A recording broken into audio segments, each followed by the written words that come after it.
Palitan ko ng ano kasi ito damage yung ano niya. Pagtanggal ng ano, naputol yung pinakano dito. Kaya palitan ko to. Dito naman may damage, kailangan palitan to ng charging pin mga guys. Eh, sus.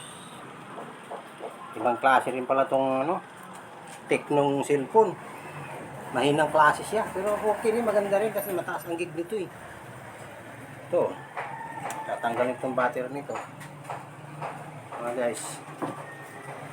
Tapos ilipat mo doon sa ano, para ano.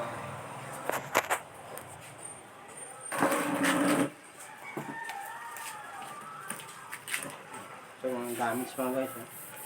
Ito mga guys, ilapit mo. Ito, yung connection ng signal, antenna, ito. So, ibig sabihin, papalitan to ng charging pin kasi hindi na talaga gagana. Tanggal ito eh. Ito yung sira. Connection dito sa kabila ito. Ito, okay pa to. Ito yung palitan itong wire na to. Okay mga guys.